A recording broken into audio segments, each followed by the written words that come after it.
Moms and Dads, apa kabar semuanya? Selamat pagi. Senang sekali bertemu kembali dengan saya Indri dan kita semuanya sekarang bertemu kembali dalam ruang seminar bersama dengan Friesland Campina pagi ini di hari Sabtu. Gimana kabarnya semuanya di masa new normal? Apakah semuanya baik-baik aja? Mudah-mudahan sih sehat selalu ya. Tapi jangan lelah ya, jangan lengah ya maksudnya Mom and Dad. Tetap menjaga kesehatan, kemudian tingkatkan imunitas tubuh dan jangan lupa untuk rajin-rajin cuci tangan, terutama ngingetin anak-anak untuk cuci tangan pakai sabun dan air mengalir, lalu kemudian pakai masker kalau harus keluar, dan jaga jarak. Itu tadi yang paling penting ya. Oke, selamat pagi semuanya. Apa kabar yang barusan bergabung di ruang seminar kita pada pagi hari ini? Weekend ngapain aja kalau selama masa new normal ini? Mungkin segala macam aktivitas positif harus dilakukan ya. Salah satunya adalah mengajak anak-anak untuk bisa ikutan acara seminar seperti pagi ini. Saya mau sapa-sapa dulu Ada Mam Lilis, ada Mam Reni, ada Mam Eka. Halo, apa kabar? Ada Dad nggak ya? Wah, kayaknya ada nih, banyak yang bergabung juga. Tapi saya lihat juga masih banyak yang menggunakan nama yang bukan nama lengkap sesuai dengan KTP. Boleh dibantu untuk diganti namanya, nama yang tertera di Zoom Mom and Dad semuanya, diganti dengan nama sesuai dengan KTP-nya, supaya nanti gampang kalau ada klaim hadiahnya. Jadi bisa langsung cross-check data ya. Karena ini saya lihat masih ada yang pakai nama handphonenya, ada yang masih pakai nama panggilan, dan lain sebagainya. Boleh sambil diganti ya, sambil kita jalan sebelum kita mulai acara kita pada pagi hari ini. Ada Mam Adelia, selamat pagi. Ada Mam Kezia, halo. Ada Mam Anissa. Kali ini kita akan berkumpul bersama-sama dan kita akan coba untuk kulik lagi, untuk cari tahu kira-kira materi tentang kesehatan anak apa ya yang akan kita bahas untuk hari ini. Seru sekali ini biasanya suka bikin galau para moms semuanya. Adalah masalah konstipasi. Ini kita akan bahas kali ini adalah serba-serbi konstipasi pada si kecil, dan ini akan menjadi panduan anti galau bagi moms semuanya ya. Senang sekali karena hari ini tidak hanya akan ada narasumber yang akan berbagi ilmu bersama dengan kita, karena di akhir acara nanti saya akan membagikan hadiah yang banyak sekali buat Mom and Dad yang sudah bergabung untuk hari ini. Masih ada waktu juga loh untuk memberitahu teman-temannya ya, teman-teman sesama Mom and Dad yang biasanya punya masalah konstipasi si kecilnya, boleh langsung dibagikan linknya, link untuk acara ini ya, atau informasi flyer yang sudah kami bagikan ke smartphone Mom and Dad masing-masing. Oke, jadi hari ini saya akan membagikan banyak sekali hadiah, di antaranya adalah hadiah hampers nih dari Friesland Campina untuk 5 pertanyaan terbaik. Nih, informasi hadiahnya sudah saya bagikan buat Mom and Dad semua ya pagi-pagi hari ini. Kemudian juga ada door prize, ada 3 voucher GoPay masing-masing Rp100.000. Lalu kemudian ada door prize yang paling heboh nih, yang paling harus ditunggu sampai akhir acara nanti adalah 1 buah smartphone untuk Mom and Dad yang beruntung. Wah, jadi pastikan tidak kemana-mana selama 1,5 jam ke depan ini, tapi pastikan dulu jaringan internetnya baik, jadi bisa mengikuti seminar dari awal sampai dengan akhir, dan kemudian saya ingatkan kembali untuk mengisi Google Form yang sudah kami bagikan di kolom chat, boleh dicek-cek lagi, tinggal langsung klik, kemudian diisi data-datanya, kemudian tinggal di-submit. Selesai deh ya. Lalu kemudian jangan lupa lagi, saya ingatkan masih ada waktu untuk mengganti nama yang tertera di Zoom Mom and Dad semua dengan nama sesuai dengan KTP, karena nanti untuk klaim hadiahnya supaya lebih gampang dan lebih mudah prosesnya. Oke, Mom and Dad, gimana nih? Kita langsung aja yuk, kita mulai seminar kita untuk hari ini sambil kita menunggu Mom and Dad yang nanti akan terus bergabung sampai dengan pukul 11.30 siang nanti. Nah, pada pagi hari ini saya akan mengajak satu orang narasumber yang sudah tidak asing lagi. Mom and Dad pasti sudah sering mendengar namanya. Beliau adalah dokter spesialis anak konsultan gastrohepatologi. Saya mau menyapa dulu. Assalamualaikum, selamat pagi, Dr. Muzal Kadim. Selamat pagi, Dok. Selamat pagi, Waalaikumsalam warahmatullahi wabarakatuh, Mbak Indri. Apa kabar? Hari ini tidak praktek? Libur di rumah atau gimana? Weekend? Nanti sore. Oh, nanti sore. Tapi tetap praktek di luar ya, Dok ya? Iya. Atau online saja selama masa new normal? Ya, dibatasin tapi tidak seperti biasanya. Oke kalau gitu. Baik, langsung saja sambil di-share screen nih, Dok, saya akan mengingatkan lagi pada Mom and Dad untuk menuliskan pertanyaan terkait dengan tema kita hari ini dengan cara menuliskan nama, kemudian spasi domisilinya di kolom chat, lalu tuliskan pertanyaannya apa. Atau Mom and Dad bisa juga langsung klik tombol raise hand, nanti akan saya bantu untuk unmute, untuk bisa langsung ngobrol dan juga konsultasi dengan Dr. Muzal. Baik, Dr. Muzal, boleh langsung dimulai materinya. Silahkan. Baik, terima kasih Mbak Indri. Assalamualaikum warahmatullahi wabarakatuh. Selamat pagi kepada ibu-ibu dan bapak-bapak sekalian ya. Ada juga yang ayahnya ini yang rajin ikut. Senang sekali pagi ini saya mendapat kesempatan ya kembali yang kedua ya. Kemarin sudah bulan Juli ya, 25 Juli tentang masalah saluran cerna. Itu sudah saya singgung sedikit juga tentang konstipasi. Tapi hanya bagian kecil. Nah, lalu sekarang ini kita akan membahas tentang konstipasi, khusus konstipasi ya pada anak yang lebih besar. Kalau yang kemarin itu terutama pada anak di bawah 1 tahun atau infant ya, atau bayi ya. Kalau sekarang ini mungkin pada anak yang lebih besar ya. Mudah-mudahan bisa memberikan manfaat kepada ibu-ibu atau bapak sekalian tentang konstipasi ini untuk terutama mengatasi problem konstipasi ini yang bisa menyebabkan stres ya, baik bagi anaknya sendiri, bagi ibu terutama ayah ya. Kadang-kadang dokternya juga kalau nggak ini bolak-balik kambuh lagi, kontrol lagi nggak sembuh, kontrol lagi nggak sembuh sampai karena konstipasi ini suatu penyakit atau kelainan yang kronik ya.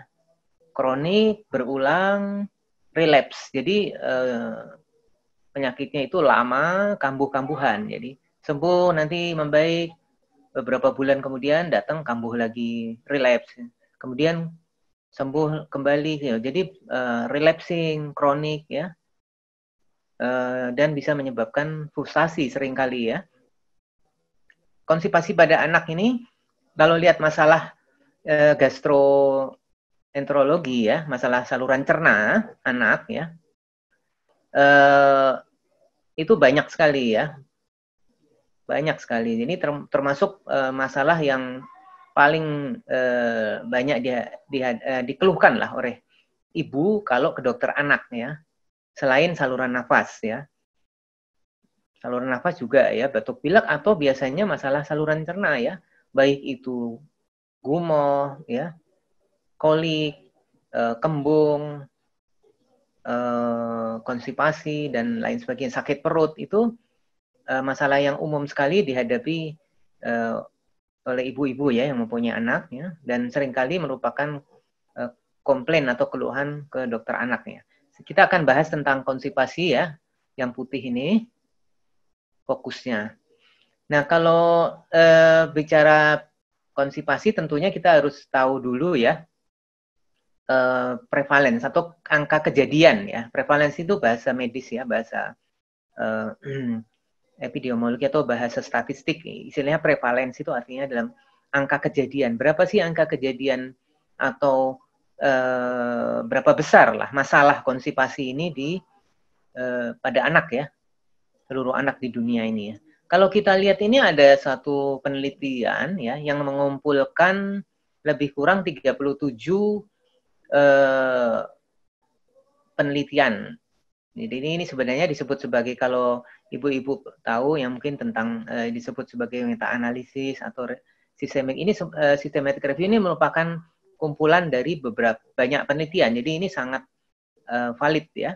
Jadi kalau sudah namanya systematic review atau meta-analisis ini berarti ini sudah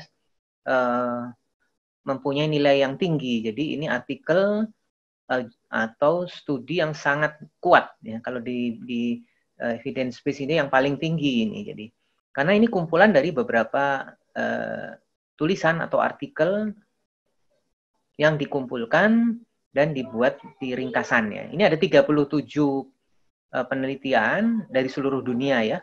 Dari mana-mana itu, ada dari India, Indonesia, dari Indonesia juga ada ini, dari Eropa, dari Amerika, Amerika Latin, dari semua mengumpulkan lebih kurang 37 studi. Jadi kalau dilihat, jadi ini mewakili angka kejadian konstipasi di dunia ya.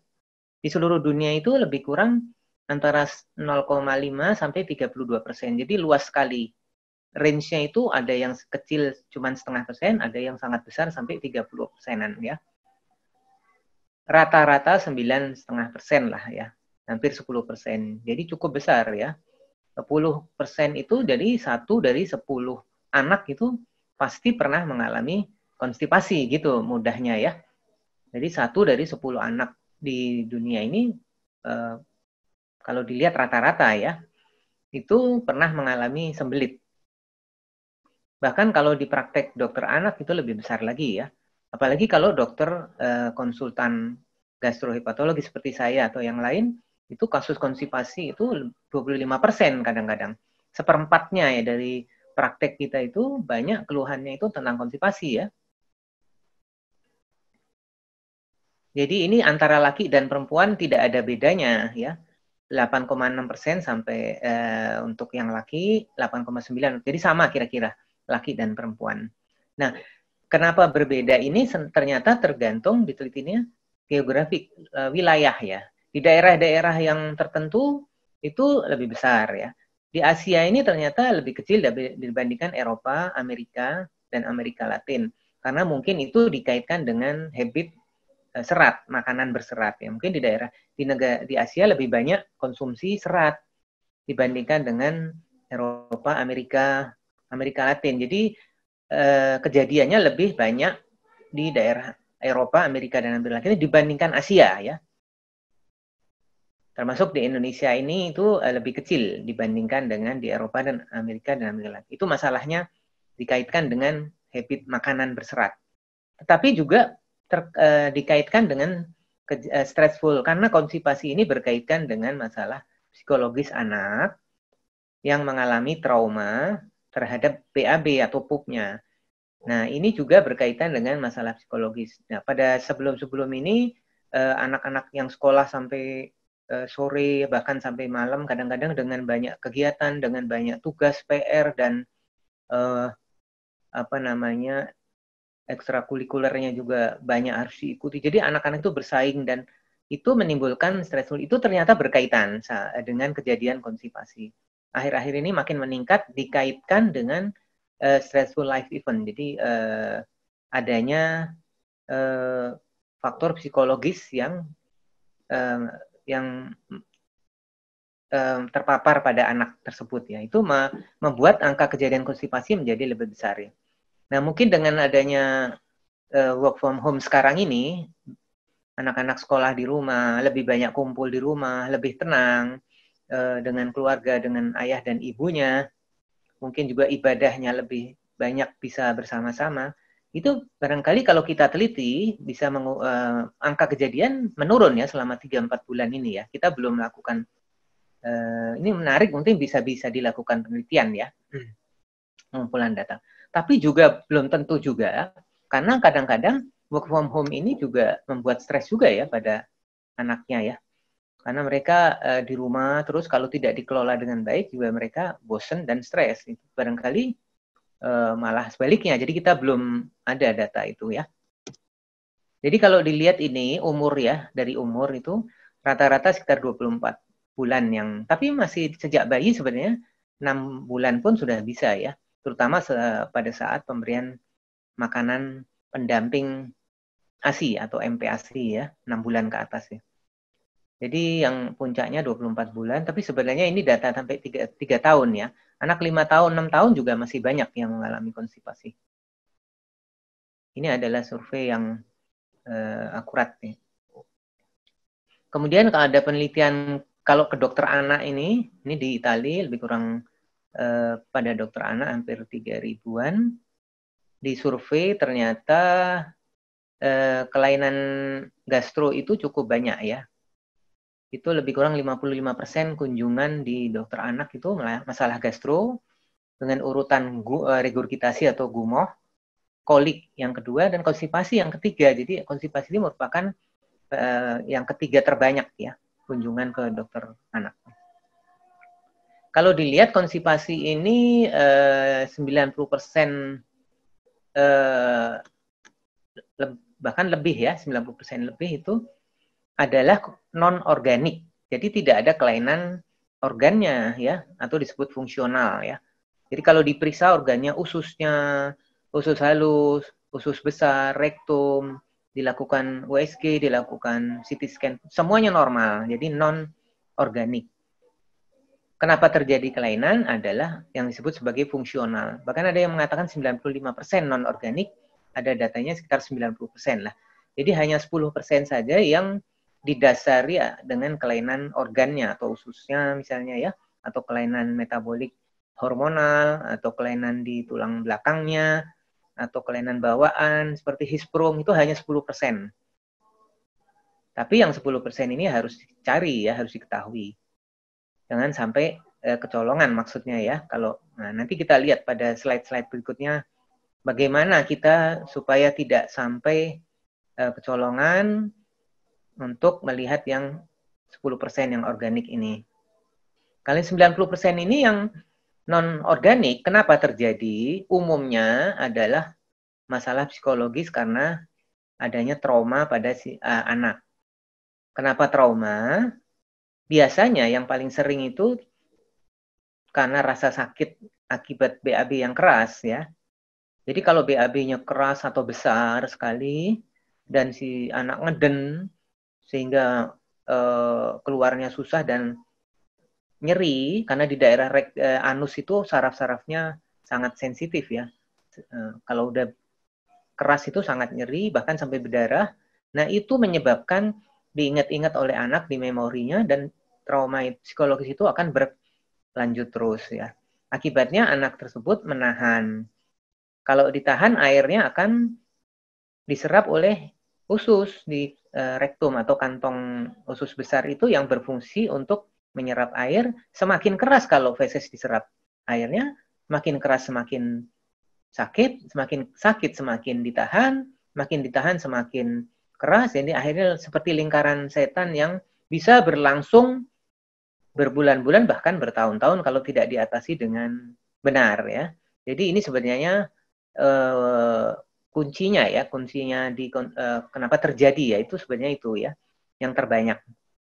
Trauma yang lain juga bisa, misalnya penyebabnya toilet fobia atau ketakutan terhadap toilet karena toiletnya bau atau toiletnya licin, pernah jatuh, kepleset, atau dia ada binatang misalnya kecoa atau kelabang yang menakutkan buat anak sehingga dia takut ke toilet, akibatnya menahan juga ya. Atau di sekolahnya juga toiletnya jelek, kotor, jorok, dia tidak mau BAB di sekolah, sementara seharian dia di sekolah dari pagi sampai sore dan ditahan-tahan. Itu juga menyebabkan lingkaran setan tersebut ya. Jadi trauma-trauma itu banyak ya. Tapi kebanyakan adalah karena rasa sakit akibat BAB yang keras. Nanti kita akan lihat apa saja trauma toilet fobia itu. Bagaimana terjadinya konstipasi? Mungkin sebelum itu kita lihat yang disebut BAB normal dulu ya. Rata-rata sih BAB normal itu adalah kalau sudah di atas 3 tahun itu 1 kali per hari ya. Seperti kita ya, dewasa ya. Udah mendekat seperti dewasa itu kan rata-rata setoran itu kan pagi hari nyetor BAB habis minum kopi atau apa terus keluar BAB lega ya, itu rata-rata 1 kali per hari memang kita ini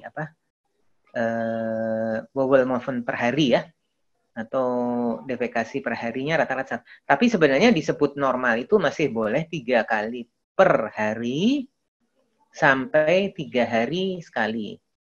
Jadi 3 kali per hari masih normal. 3 hari sekali juga masih boleh normal ya. Tidak harus 1 kali per hari. Idealnya 1 kali sehari. Asal bentuknya atau konsistensinya bagus, artinya konsistensinya tidak keras atau tidak cair ya. Jadi yang disebut normal itu seperti bubur atau seperti pasta, seperti sosis. Nanti akan kita lihat ya. Kalau sudah keras sekali ya itu walaupun setiap hari itu tidak normal. Sebaliknya, walaupun 3 hari sekali tapi cair itu juga tidak boleh ya. Itu diare. Baliknya kalau setiap hari tapi bentuknya kayak kotoran kambing, kayak kerikil, atau seperti tinja orang dewasa yang besar sekali, itu konstipasi walaupun setiap hari. Jadi harus dilihat bentuknya juga. Nah, ini adalah sebelum bicara konstipasi tadi, kita harus mengerti dulu bagaimana terjadinya BAB yang normal ya. Kalau kita sehari-hari pagi seharian makan, besok pagi-paginya itu rektum atau kantong usus kita penuh, nah itu akan terjadi suatu refleks atau regangan di kantong tersebut, sehingga terjadi refleks dan akan terbukanya pintu yang disebut sphincter ani internal ya. Jadi anus itu kan panjang. Ada pintu dalam atau pintu luar. IAS internal ani sphincter itu pintu dalam. Eksternal ani sphincter itu pintu luar. Pintu dalam ini nggak bisa dikendalikan. Jadi begitu ada regangan, fesesnya penuh di kantong, maka feses itu akan turun ke anus. Tetapi kan tidak langsung keluar karena ada pintu luar. Pintu luar itu disebut sphincter ani externus yang bisa kita kendalikan sehingga tidak langsung brojol. Kontraksi dulu. Nah, tergantung apabila tempatnya convenient, nyaman, misalnya di toilet, kita sudah duduk sudah ada rasa mules, sudah terjadi pembukaan pintu dalam dan fesesnya sudah turun ke anus, langsung kita ke toilet. Rasa kepingin buang air itu di situ. Jadi rasa urgent kepingin pup itu langsung kita lari ke toilet, duduk kita di kloset. Nah, tempat yang nyaman itulah baru kontraksi dari pintu luar tadi dikendalikan. Jadi kita melemaskan sphincter ani eksternal, relaksasi. Nah, kalau udah relaksasi, maka akan terbuka. Dibantu dengan ngeden ya. Di diafragma dan dinding otot kontraksi semua. Itu semua bisa dikendalikan ya. Barulah kita keluarkan evakuasi, fesesnya lega dikeluarkan.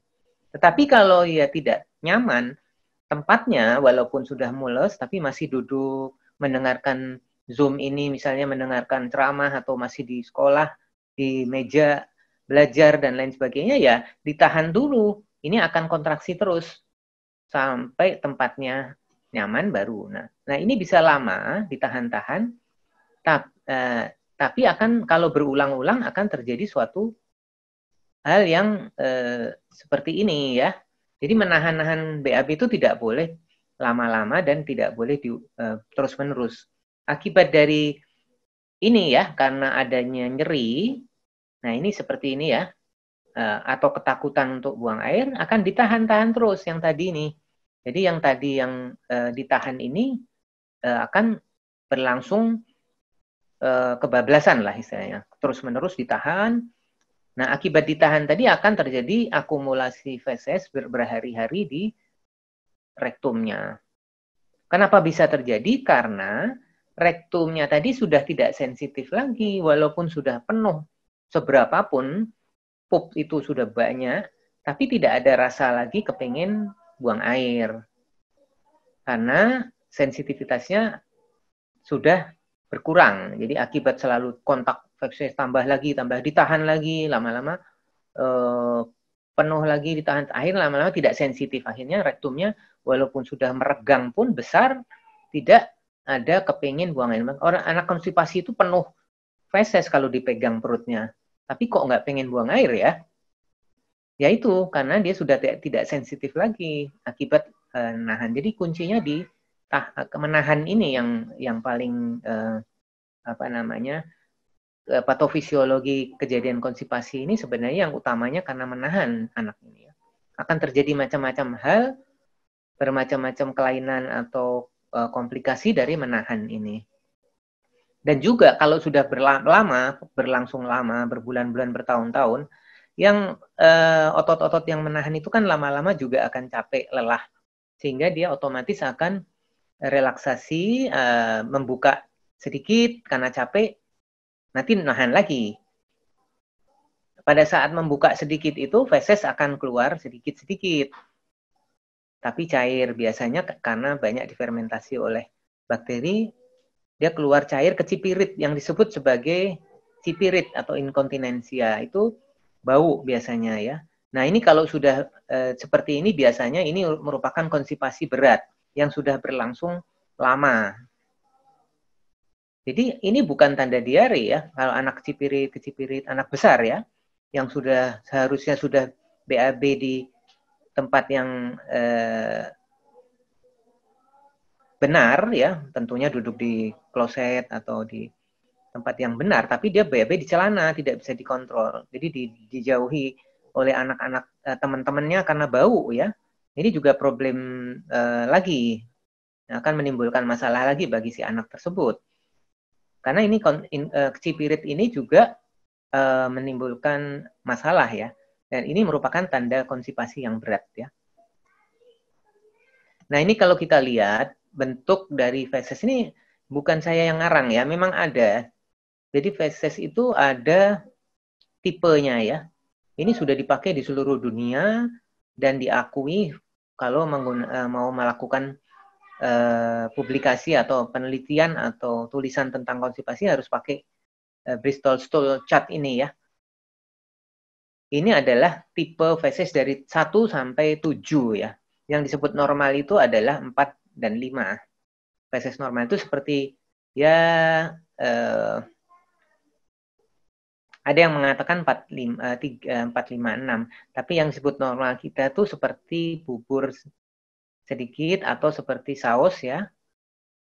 Nah, kalau 6, 7 ini sudah mulai dikatakan diare, 1, 2, 3 ini dikatakan konstipasi ya. Ini secara bentuk ya. Kalau yang 1 ini udah seperti kerikil ya.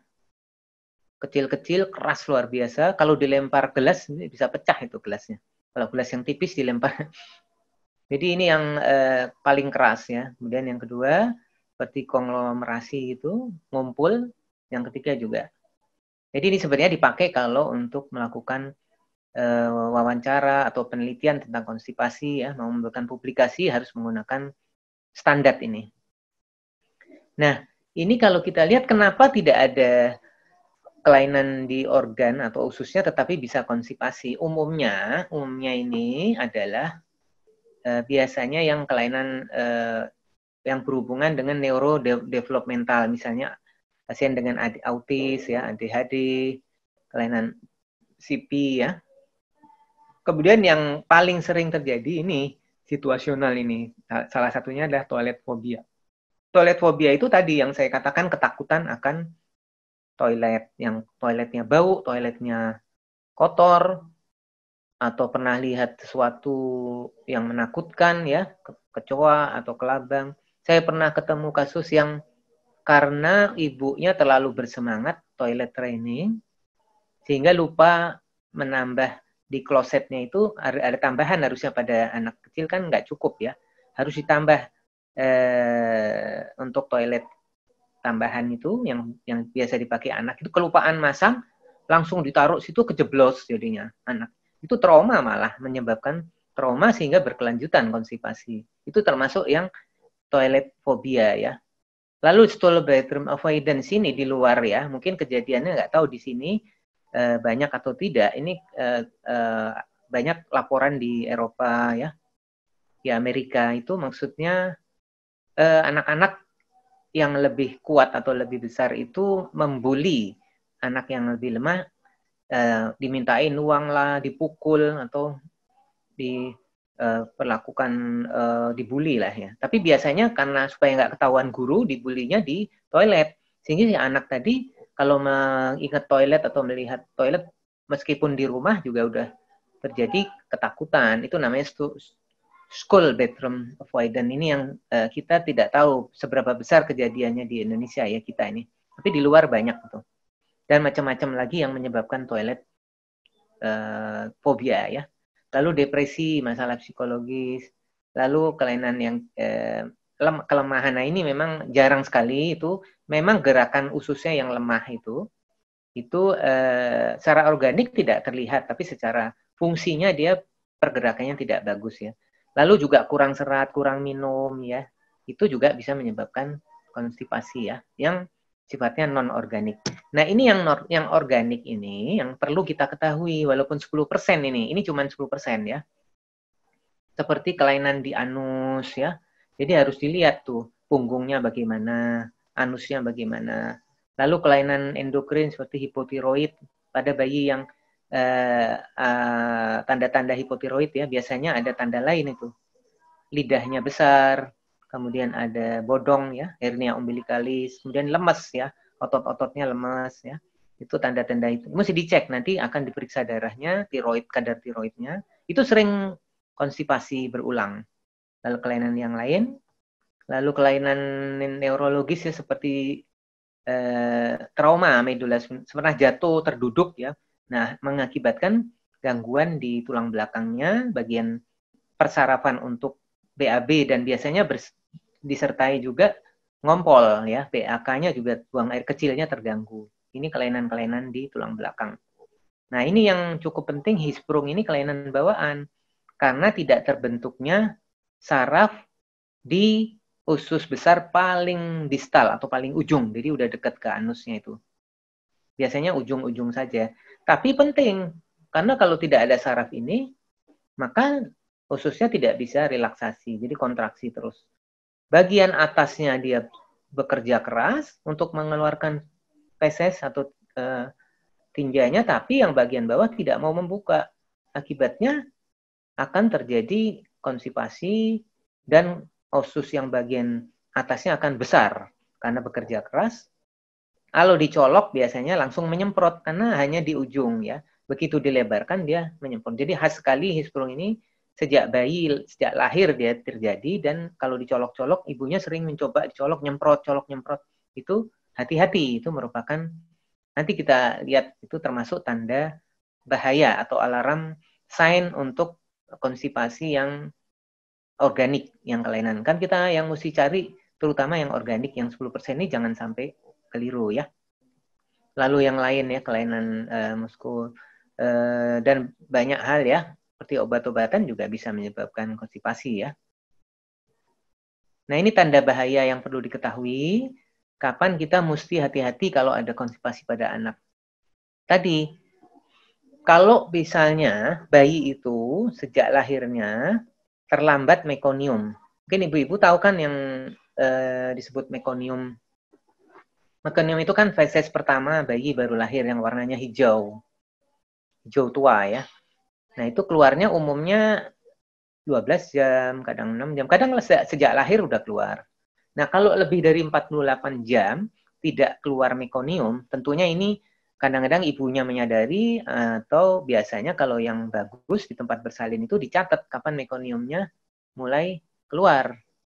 Tapi tidak selalu ya, kadang-kadang tidak selalu bidan atau kalau di rumah sakit bersalin biasanya sudah tahu ya. Berapa jam mekonium itu keluar.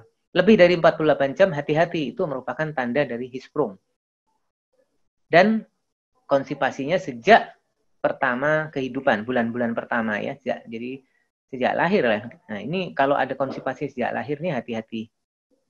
Kemudian ada genetik Hirschsprung, riwayat keluarga kelainan Hirschsprung ya. Nah, ini juga ada darah ya. Kemudian gagal tumbuh, ya berat badan tidak naik, muntah hijau, kembung yang hebat. Kemudian kelainan tiroid, posisi anus yang tidak normal, ada refleks-refleks. Ini misalkan dilakukan pemeriksaan oleh dokter ya. Tapi kalau misalnya lemes, anaknya letoy gitu, tidak mau bisa mengangkat kepalanya, jadi kelainan-kelainan di saraf itu juga mesti diperhatikan ya. Kemungkinan itu suatu hipotiroid kongenital atau kelainan neurologis yang lain ya.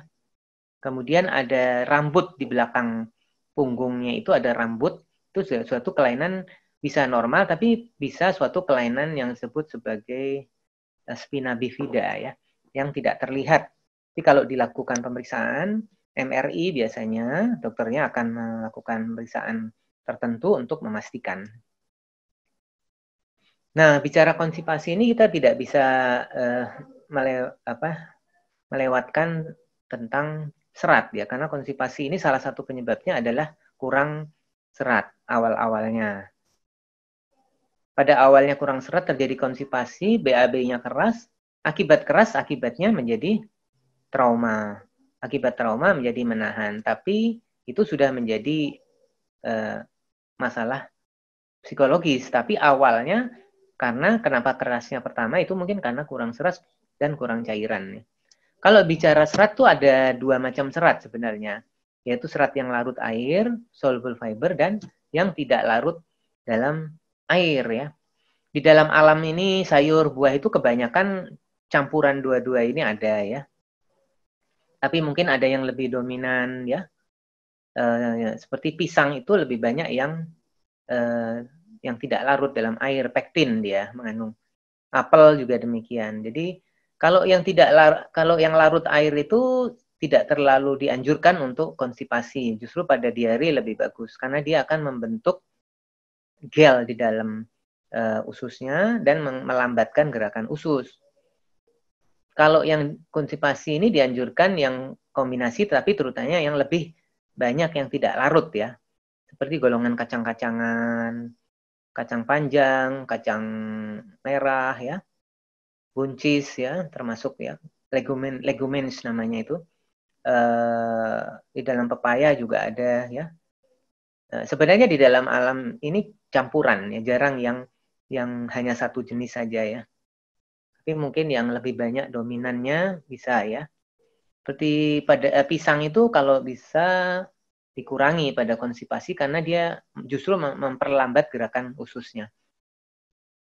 Untuk bagaimana menata laksana, tentunya nanti kalau konstipasi sudah lama dan sulit diatasi, biasanya kontrol ke dokter akan tidak bisa mengobati konstipasi seperti ngobatin demam, dikasih obat paracetamol turun, batuk pilek diobati, nggak bisa. Jadi konstipasi ini suatu kelainan yang memerlukan kesabaran dalam menata laksana ya. Baik dokternya maupun orang tuanya. Kadang-kadang kalau frustasi, kok nggak sembuh-sembuh, pindah lagi ke sana ke sini. Justru kadang-kadang tidak tertata laksana dengan baik dan benar ya. Jadi harus hati-hati, harus sabar, dan biasanya kita edukasi penjelasan dulu ya. Kemudian yang disinfaksi ini artinya kalau memang penuh, feses di dalam ususnya penuh, itu keluarkan dulu aja ya. Disinfaksi dan evakuasi. Jadi kalau enggak nanti langsung diobatin, umumnya takut tidak keluar, malah tidak keluar, tapi timbul rasa mules, sakit perut ya. Jadi kesian anaknya. Jadi sebaiknya memang dievakuasi dulu, biasanya dengan rektal, dengan supositoria ya, dengan kelisma dari bawah ya. Nah, barulah setelah itu dilakukan maintenance atau rumatan atau terapi yang maintenance tiap hari-harian ya. Nah, ini yang paling penting. Maintenance ini tidak boleh buru-buru dihentikan. Kadang-kadang masalahnya di sini. Kalau karena udah 2-3 hari, 4 hari diobatin merasa udah bagus, di stop. Nah, padahal traumanya masih ada. Kan kuncinya tadi trauma. Selama traumanya belum hilang, target pengobatan adalah menghilangkan trauma. Jadi dibuat dulu anak itu nyaman, BAB tidak harus dihindari, tidak perlu ditakuti, tidak perlu ditahan, itu perlu waktu.